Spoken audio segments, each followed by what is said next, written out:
Bienvenidos nuevamente a la Universidad de los Andes. Vamos entonces a dar inicio al seminario de reforzamiento sísmico de construcciones patrimoniales en tierra. La agenda del evento está proyectada aquí. Vamos a tener primero una charla de reforzamiento sísmico con entramados de madera a cargo del ingeniero Daniel Ruiz.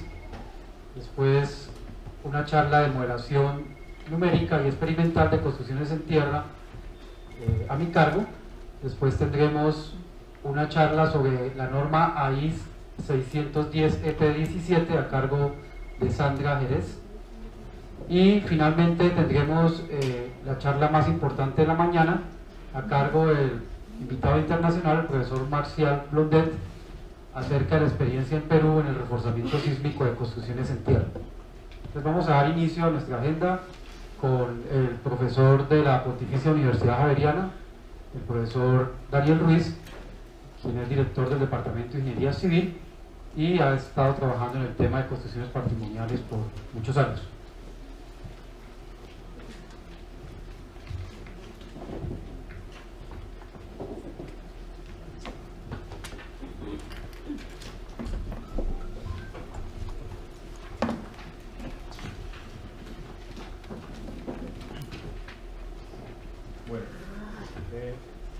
Muy buenos días para todos.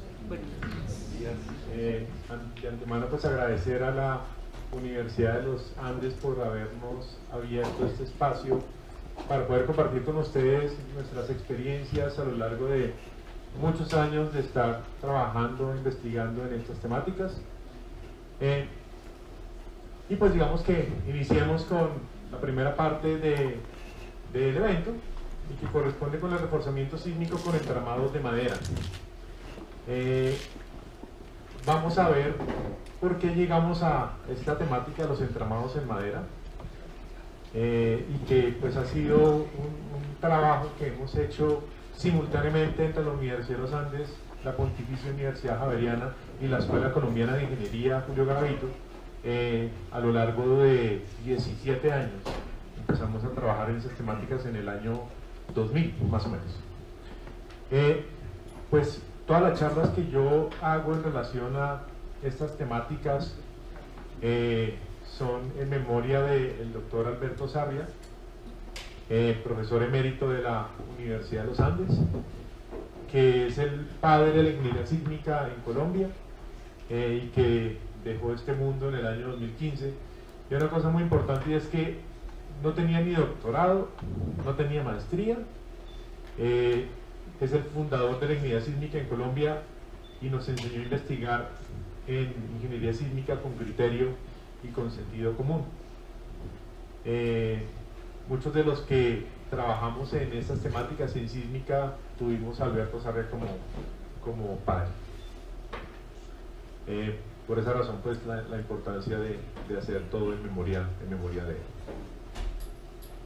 Ahí están todas las entidades que han participado y de donde he sacado información para mi presentación. Y ustedes van a ver que cada diapositiva pues muestra arriba, en la parte de arriba, quién es el dueño de la información que estoy mostrando. Entonces empecemos aspectos generales y justificación de la investigación.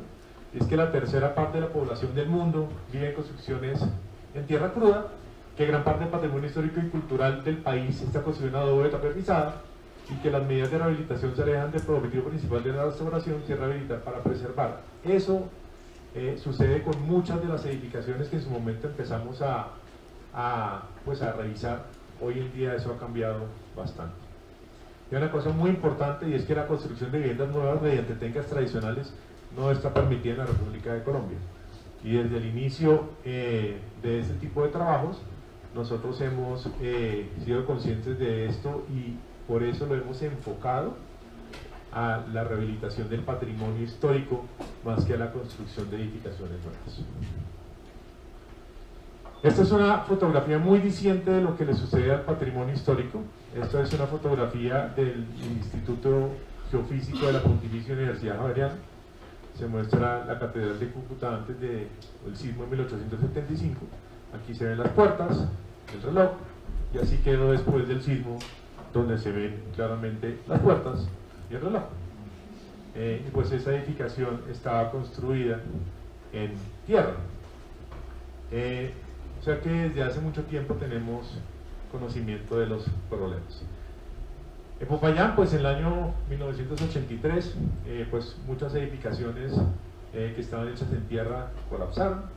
Ustedes, algunos de ustedes recordarán, otros habrán visto por la historia, pues que ocurrió en Semana Santa este sismo y pues mató a muchos feligreses. Está el sismo de Van en el año 2003 y para nosotros, entre comillas, fue afortunado la ocurrencia de este sismo, porque en su momento la Corporación Barrio La Candelaria, estoy hablando del año 2001, patrocinó una investigación en la Universidad de los Andes para encontrar alternativas de rehabilitación sísmica, y pues digamos que muchas personas que trabajan en medio de la restauración, lo primero que nos dijeron, ¿para qué se preocupan por eso si la Candelaria está en pie hace muchos años? Y pues en el año 2003 ocurrió este sismo que mató mucha gente, y pues digamos que esto que era patrimonio histórico declarado por la UNESCO pues quedó de esa manera.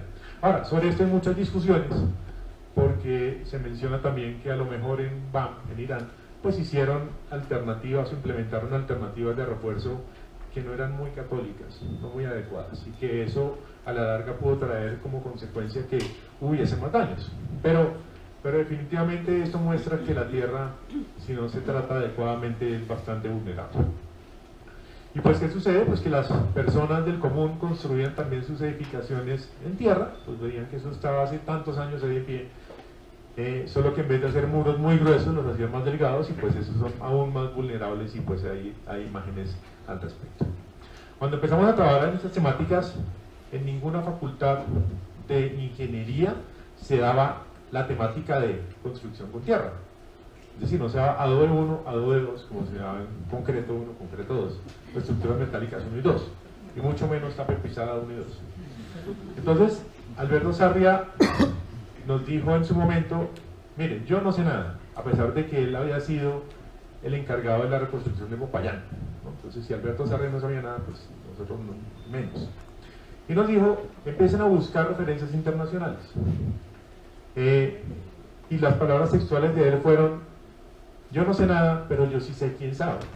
Y quién sabe son los ingenieros de la Pontificia Universidad Católica de Perú, y en particular usted busque, y según sus palabras, busque todo lo que encuentre de Marcial Blondet, a quien tenemos la fortuna de tener aquí en el auditorio.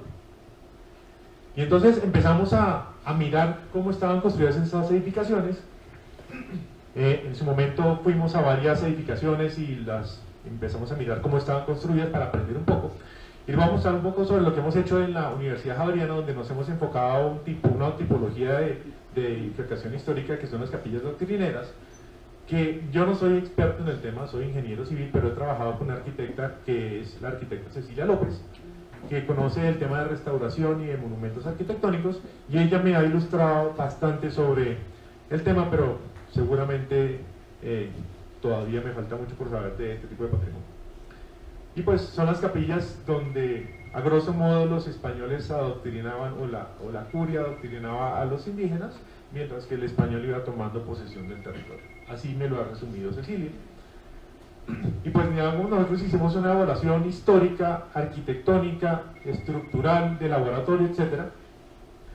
Y nos dimos a la tarea de buscar información, y pues encontramos las ordenanzas, ¿no? Que eran las, digamos, donde los españoles decían cómo tenía que construirse, el código de construcción de esa época, y pues digamos que encontramos este documento en español antiguo, que aquí Cecilia tuvo bien a traducir, y donde se decía cuáles eran los tamaños de los elementos estructurales, de los muros, las alturas, los espesores, etc. Y como uno se imaginará, pues cuando fuimos a verificar, pues algunas lo cumplían y algunas no, igual que ocurre hoy en día. Existe una NSR y pues hay gente que la cumple y gente que no. Y aquí hay unos ejemplos de diversas capillas doctrineras en el altiplano boyacense, pues que tienen una tipología muy clara. Ahí hay algunas imágenes de la ubicación de varias de estas capillas a lo largo y ancho de Colombia, y que entonces están ubicadas en las zonas donde vive el 80% de la población colombiana y donde tenemos la ocurrencia de terremotos importantes. Esta fue la capilla que utilizamos para nuestro estudio.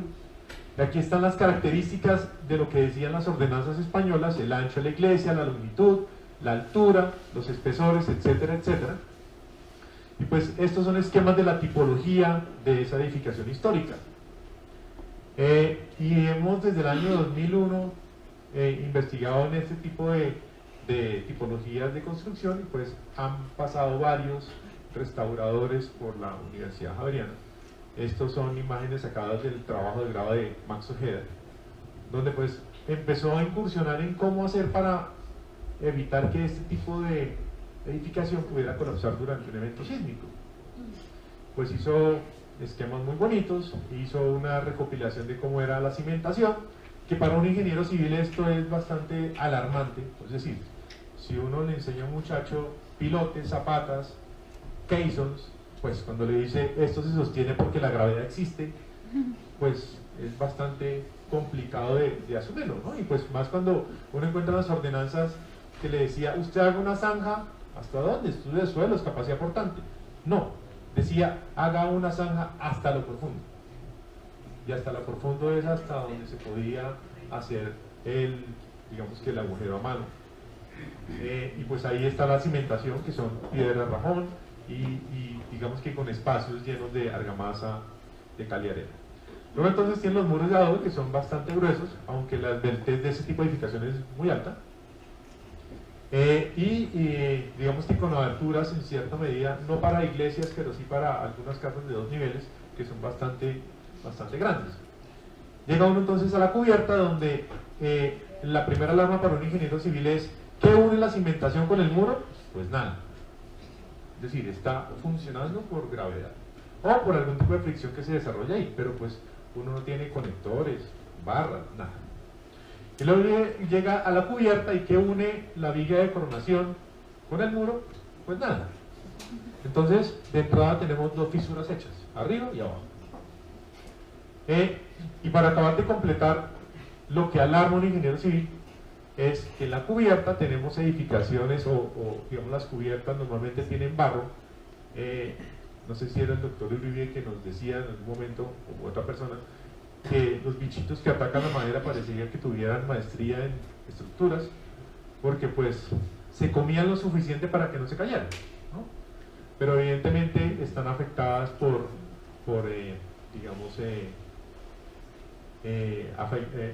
aspectos externos, por animalitos que se han comido la madera, y con cubiertas que son muy pesadas. Adicionalmente, las capillas doctrineras, como muchas de las edificaciones históricas en Colombia, pues fueron construidas en diferentes épocas, ¿no? Entonces, cuando el purita de turno conseguía más recursos, iba haciendo y complementando su capilla. Y esta, por ejemplo, data de 1587 el inicio, pero digamos que tuvo modificaciones hasta entrado 1900. Y seguramente no con los mismos materiales, son materiales diferentes. Pues eso hace que tengamos, digamos, una tipología que ingenierilmente no es, digamos, tan convencional. Y pues hicimos una serie de visitas, videos, un poco para entender cómo funcionaban los sistemas estructurales. Nos metíamos allá arriba de las capillas para ver cómo estaba la cubierta. Es decir, nosotros como ingenieros estábamos aprendiendo y explorando lo que los arquitectos restauradores hacían hace muchísimo tiempo, para tratar de comprender cómo era la mecánica y el funcionamiento de este tipo de edificaciones. Y de manera muy grosera empezamos a aproximarnos con elementos finitos, que en realidad, si ustedes me lo preguntan, ese es el modelo de la capilla, que se ve bonito, sofisticado, con muchos colores, pero es pura mentira. Todo esto es pura ciencia ficción. O sea, que aquí diga el colorcito blanco corresponde a un esfuerzo dado, pues es mentira, porque es algo que no es ni lineal, ni isotrópico, ni homogéneo, es la Tierra. Entonces esto, nosotros nos creemos el cuento que es las concentraciones de esfuerzo, los colorcitos indican dónde va a empezar a aparecer la fisura, pero cuando uno hace el modelo experimental y el modelo numérico, a veces le da a veces coinciden y a veces no. Pero pues por algo había que comenzar, y estoy hablando del año 2001. Entonces, estos se ponían nada más que para decir hicimos un modelo, pero está muy lejos de comportarse como lo haría la edificación real. También hemos tratado de estudiar otra tipología de edificaciones que son las casas consistoriales, que de nuevo para mí fue toda una ilustración por parte de Cecilia de lo que era una casa consistorial, que pues básicamente ella me lo definió como son las alcaldías, ¿no?, en muchos de los pueblos que tenemos en el altiplano cundiboyacense, y pues que hoy en día se conservan solamente 11 de estas casas y que corresponden al 39% de las iniciales. Muchas de ellas han sido demolidas y reconstruidas, y pues esta es una de las que nos queda. ¿Cómo falla el adobe y la tapa pisada durante un evento sísmico? Así. El adobe y la tapa pisada de la tierra en general es un material que no resiste tracción. Su resistencia a la flexiotracción es bastante baja, y por esa razón uno tiene una serie de fallas que son no deseables, son frágiles. Muchas veces cuando la cubierta es muy pesada y está muy afectada por los bichitos, pues colapsa llevándose los muros, como sucede acá. O si no, eso no sucede, pues puedo tener fallas por cortante. Si los muros son muy largos, puedo tener fallas por flexión, como si esto se deformara como una hamaca, fallas puntuales por las cargas que tenemos en la cubierta, etc. Y esto es una situación muy particular de las capillas, que si no tienen contrafuertes puede tener problemas serios como la falla para el sismo moviéndose y generando movimientos y fuerzas inerciales en dirección perpendicular al plano de los muros. Nosotros no tenemos ni idea de cómo funcionaba el material, y entonces lo que hicimos fue empezar a buscar y asesorarnos de quien sí sabía para poder construir modelos para evaluar el laboratorio. Y por esa razón esta fotografía es del año 2000 y es de la investigación de Uniandes, en la cual conseguimos una edificación en Las Cruces donde sacamos muchísimos adobes, miles de adobes de una edificación histórica. Nos la llevamos al laboratorio, digo nos la llevamos porque en esa época yo trabajaba en Uniandes, y reconstruimos muros para después someterlos a ensayos. Trajimos a maestros tapieros para que nos construyeran las edificaciones, porque pues nosotros no sabíamos.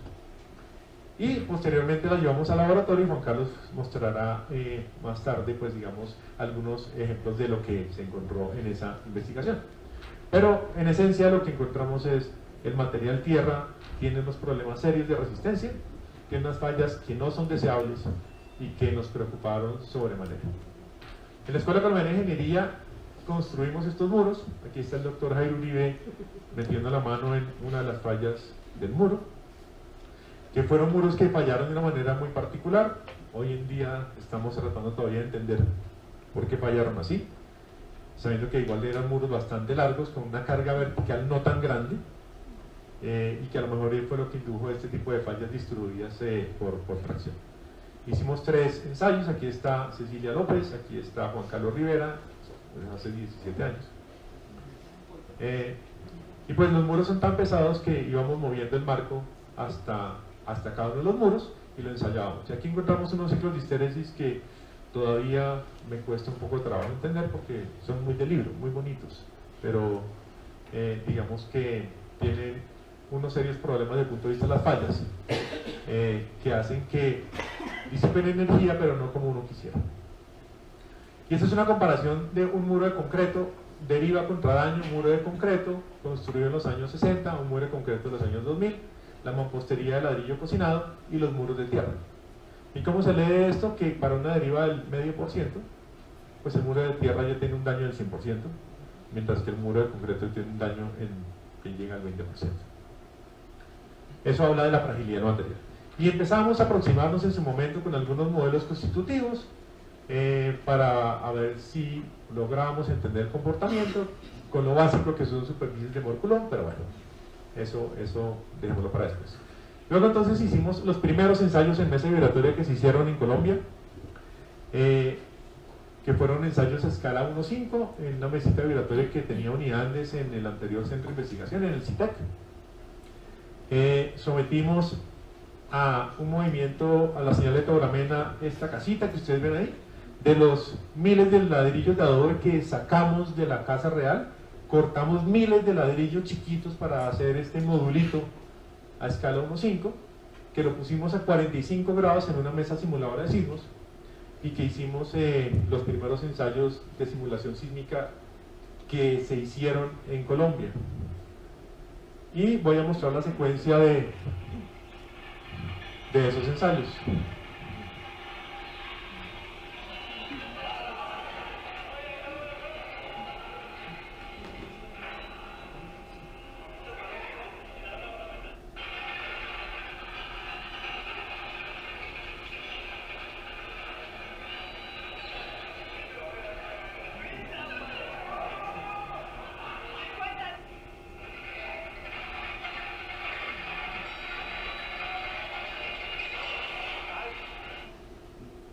Que gritó ahí fue Alberto Sarre.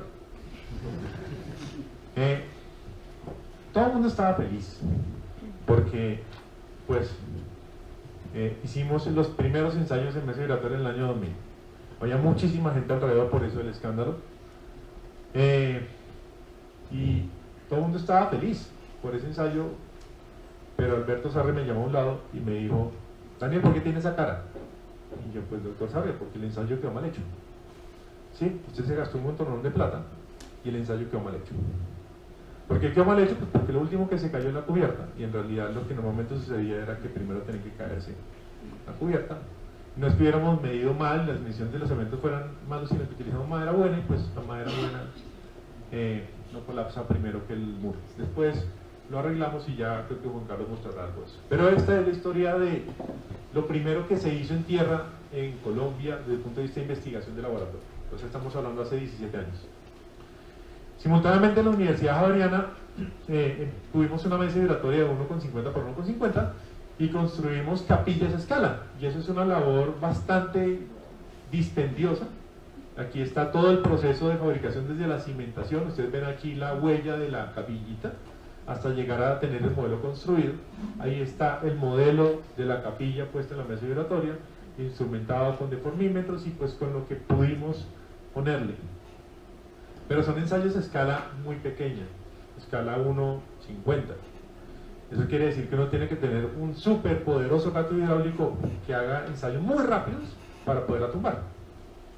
Eso solo lo pudimos hacer en la Javeriana pues después de 8 años de estar investigando, cuando compramos un actuador que era capaz de generar ese tipo de frecuencias.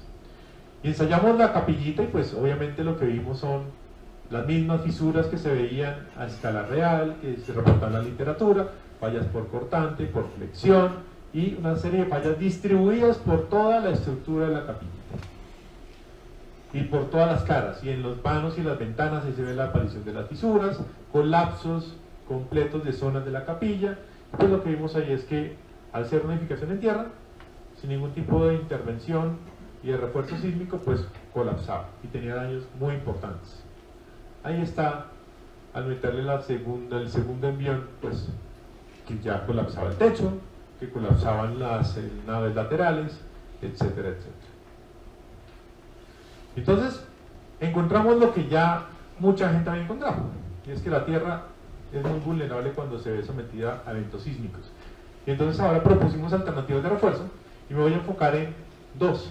Una es hacer diafragmas rígidos, hacer que cuando llegue el sismo la carga le llegue a aquellos elementos que están con una rigidez y una resistencia mejor que otros. Me explico: si el sismo llega en esta dirección, pues los muros que deberían soportar esa carga son este y este, no este y el de atrás. Y eso lo ayudamos a hacer con un diafragma rígido. Ahora, aún si yo tengo un diafragma rígido y hago que el sismo en esta dirección lo resista a este muro y no se separe la edificación, el muro no es capaz. Solito el muro no es capaz, y por esa razón empezamos a inventarnos diferentes alternativas de rehabilitación, muchas de las cuales van a ser mencionadas por Juan Carlos, pero la que ha funcionado mejor a lo largo de 17 años ha sido utilizar entramados, sea en madera, o sea en platinas, o sea en madera plástica, pero los entramados es lo que mejor funciona, que es tratar de hacer una serie de círculos o de anillos cerrados por dentro y por fuera, para evitar que la mampostería de tierra se separe, para tratar de hacer que la madera en cierta medida tome algunos de los esfuerzos al verse sometida a movimientos sísmicos, y en realidad nos ha funcionado muy bien, muy bien. No les voy a mostrar todos los intentos fallidos que tuvimos, pero digamos que la que mejor se comporta es las maderas. En segunda medida están las mallas, y las mallas no funcionan tan bien. Es decir, utilizar malla adherida a los muros no funciona tan bien como funcionan las maderas. Y aquí hay ejemplos de ensayos que se hicieron en su momento en unidades con las maderitas adheridas a la tierra. Y pues cuando uno propone una alternativa, pues tiene que probar si funciona o no. Es decir, si propongo algo, tengo que demostrar que eso funciona. Eso hace parte del método científico. Y aquí hay algunas de los ensayos que hemos hecho en la Universidad Javeriana, donde de nuevo con una labor bastante artesanal, porque trabajar esas escalas implica algo muy artesanal.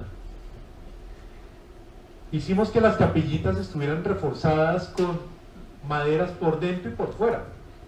Obviamente el tema de la escala fue bastante difícil de manejar, pero lo logramos al utilizar chapilla de madera de cedro puesta por dentro y por fuera de la capilla, y pues aquí ustedes ven cómo queda la capillita con sus maderas verticales y horizontales. Y después de someterlo al movimiento sísmico, que en realidad los movimientos sísmicos para este tipo de ensayos nunca los muestro porque son aburridos. O sea, una señal sísmica como los que ustedes vieron ahorita a escalas más pequeñas, es decir, para modelos más grandes, pues usted ve cómo se rompe, dónde aparecen las fisuras, porque el tiempo real usted logra hacer que en 10, 20 segundos pueda ver eso. Pero esos ensayos, porque la escala es tan pequeña, toca hacerlo muy rápido. Entonces un sismo que antes duraba 30 segundos, pues a este tipo de escala toca hacerlo en 5 segundos. Y en 5 segundos, y con la tecnología que tenemos en ese momento, pues uno no veía nada. Entonces no les muestro los ensayos porque pues, serían 5 segundos en los cuales la cámara no es capaz a lo mejor de ver todos los movimientos que tiene el actuador dinámico. Pero al final, digamos, la evidencia muestra que fuimos capaces de generar fisuras. Y si ustedes recuerdan, la capillita que no estaba reforzada quedó en el piso, y esta capillita que reforzamos tuvo un par de fisuras, y que son las que estamos aquí mostrando. O sea que en principio funcionaron bastante bien las alternativas de refuerzo con las maderas de confinamiento, funcionaron muy bien. Ahora, esto no tiene que ser únicamente cualitativo, es decir, no es solamente de cuántas fisuras veo o no. Todo tiene que estar amarrado también con análisis mecánicos. Tengo que ser capaz de ver desplazamientos, aceleraciones, para poder comparar el comportamiento sísmico con refuerzo.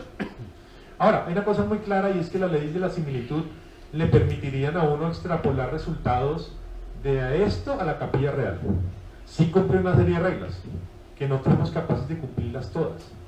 Porque para poderlas cumplir todas, hay un inconveniente muy grande, y es que ustedes ven aquí encimita de las capillas que hay pesas, que simulan el peso de la cubierta.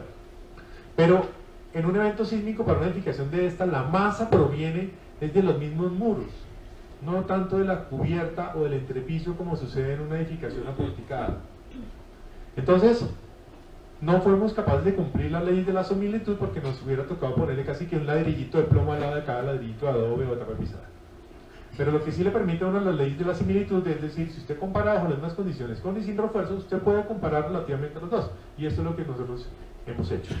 Ya en la Universidad de los Andes y con la mesa vibratoria a escala más grande, pues ya uno puede empezar a hacer extrapolaciones hacia afuera, pero pues por supuesto que es mucho más barato hacer un modelo a escala, tomar decisiones ahí para después hacer un modelo más grande para ver si funcionan o no. Aquí está la comparación de desplazamientos y aceleraciones. A la izquierda está el muro, uno de los muros no reforzados, que tiene desplazamientos permanentes que lo llevaron al colapso, mientras que a la derecha están los mismos desplazamientos para la capillita, pero reforzados. Lo que uno ve es que aquí llega a desplazamientos muy grandes y aquí a desplazamientos muy pequeños, lo cual es consistente con lo que observamos durante el experimento. Y eso ocurrió tanto a nivel de desplazamiento como a nivel de aceleración, aunque en ingeniería sísmica la aceleración lo utilizan mucho los ingenieros, porque por aquello que fuera si fuera más por aceleración, el análisis sísmico es muy sencillo, pero en realidad lo que está controlando los daños muchas veces no es la aceleración sino el desplazamiento, y por esa razón es lo que a nosotros nos importa, el desplazamiento. Y esta capilla reforzada no fuimos capaces de tumbarla. O sea, le metimos el actuador hasta la frecuencia donde no me dio miedo. El actuador es capaz de llegar a 50 Hz, pero me dio susto más allá de los 20 Hz. Entonces, a esa frecuencia y para señales sinusoidales, la capillita no la rompimos. Mientras que la capilla sin refuerzo fue muy fácil tumbar, muy sencillo. Entonces pues nos tomamos la foto de antes de tumbarla, que la tumbamos literalmente a patadas, porque pues, no hubo forma de tumbarla con la mesa vibratoria. Esta es la mesa vibratoria que tenemos en la Universidad Javeriana de 1.50 por 1.50.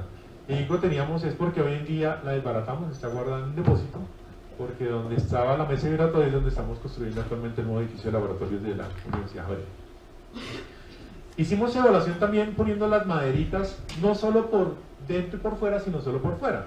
Porque es evidente que si yo tengo por dentro pintura mural, pues no es tan bonito que llegue el ingeniero y le ponga usted la madera.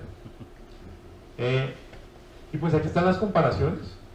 Se generan, lo que está en gris claro es el movimiento sísmico de uno de los muros sin refuerzo, que tiene desplazamientos permanentes que lo llevan al colapso, y lo que está en negro es con refuerzo por una sola cara. Funciona, pero no tan bien. Es decir, es esperarse que después de un evento sísmico donde usted le ponga refuerzo solamente por un lado, sobreviva a su edificación, pero queda bastante afectado. Si la pone por ambas caras, usted cierra los anillos digamos que de refuerzo, y hace que su edificación soporte muy bien los terremotos. Como mucha gente utiliza las mallas, también hicimos ensayos a escala poniéndole las mallitas. Y si hacer el ensayo con maderas es algo muy artesanal, por los tamaños que manejamos, pues cuando utilizamos mallas fue aún más difícil, pero lo logramos, pudimos instalar las mallas por fuera, y las mallas sí definitivamente no funcionan. No funcionan, es decir, por dos caras funcionan más o menos bien, pero por una sola cara no funciona. Obviamente es mejor reforzada que sin refuerzo, pero usted va a ver que su edificación patrimonial realmente no queda bien después de un sismo si le pone el refuerzo solo por una cara y con malla. Y no va a quedar bien tampoco con una sola cara y con madera, pero le queda mejor. Bueno. Hicimos también ensayos en casas consistoriales. Aquí está la casa consistorial de 2 niveles a escala y reforzada y sin refuerzo. Así quedó sin refuerzo y así quedó la reforzada después del sismo. O sea, pues es evidente lo que sucede, ¿no? Y lo bueno de nuestras investigaciones, las que hemos utilizado últimamente, es que a diferencia de lo que sucede en otras áreas del conocimiento, que las investigaciones se quedan en los anaqueles de una universidad, varias personas han creído en lo que hemos hecho, y esta es una muestra de lo que hizo Jaime Higuera en una edificación patrimonial en Bucaramanga, donde pues puso las maderitas. Y pues Bucaramanga es el mejor lugar para hacer ese tipo de experimentos porque tiembla todos los días a toda hora. Con Cecilia hemos hecho visitas de inspección después de la ocurrencia de diferentes eventos sísmicos, y lo que hemos visto es que pues no le pasa nada. Ahora, ¿qué es lo último que estamos haciendo? Con la Escuela Colombiana de Ingeniería decidimos unir una viga de corona muy rígida y con maderas de confinamiento. El concreto y la tierra no son compatibles. O sea, si yo hago un refuerzo con concreto, lo estoy embarrando. Pero el material concreto es muy fácil de utilizar y es muy popular en el medio colombiano. Entonces lo que decidimos hacer con Sandra Jerez de la escuela y con el doctor Uribe es hacer una transición desde tierra hasta concreto, es decir, hacer mezclas de suelo-cemento, yendo desde abajo hasta arriba para ver cómo funcionaba. Y no solo eso, sino que hicimos eso mismo, pero con maderas de confinamiento. O sea, le pusimos todo lo que sabemos que funciona bien. Y aquí están los ensayos. Aquí está el ensayo sin refuerzo.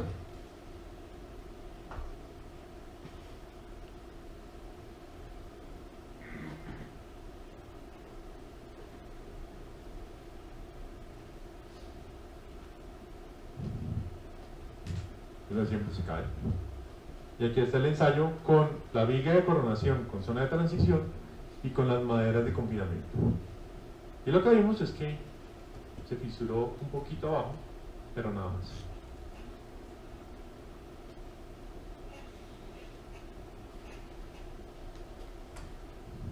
Bueno.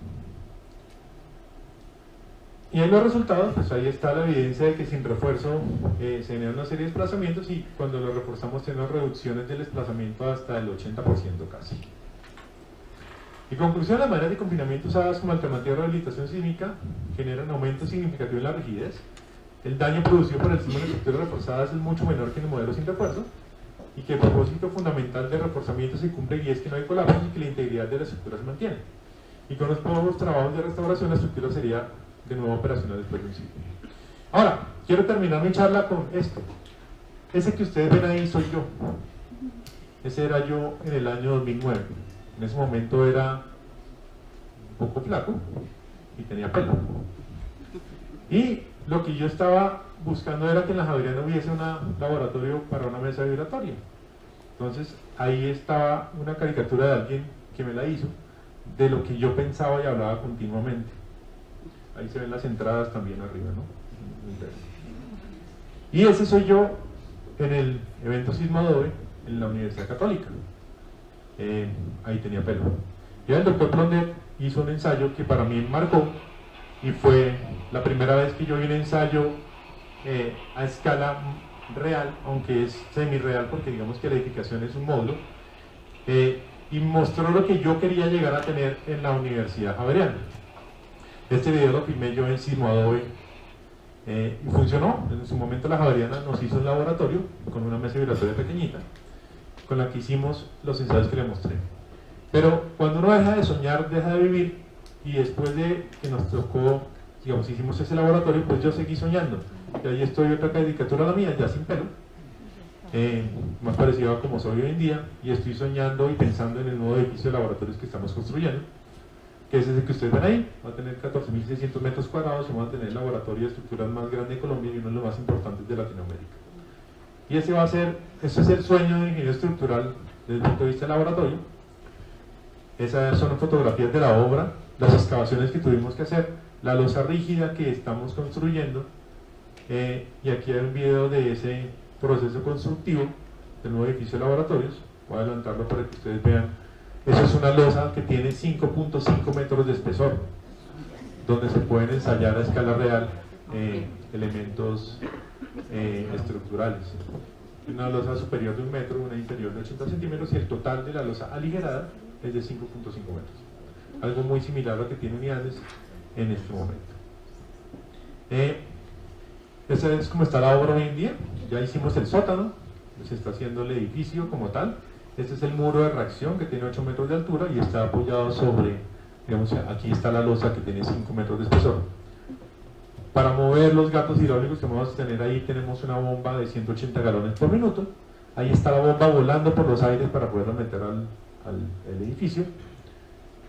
Vamos a tener la posibilidad de hacer ensayos como ese que ustedes ven acá, que se llaman de simulación híbrida. Tienen muchos gatos hidráulicos y se somete un muro de lo que uno quiera, una viga, una columna, perdón, a movimientos como sentiría durante un evento sísmico, y pues uno lo puede dañar tanto como quiera.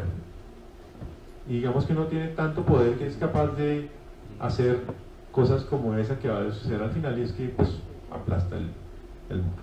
Una mesa vibratoria biaxial que vamos a tener ahí, una máquina universal de 250 toneladas de capacidad, con la que vamos a poder ensayar, digamos, muros con una carga muy importante. Y con eso termino mi charla. Muchísimas gracias.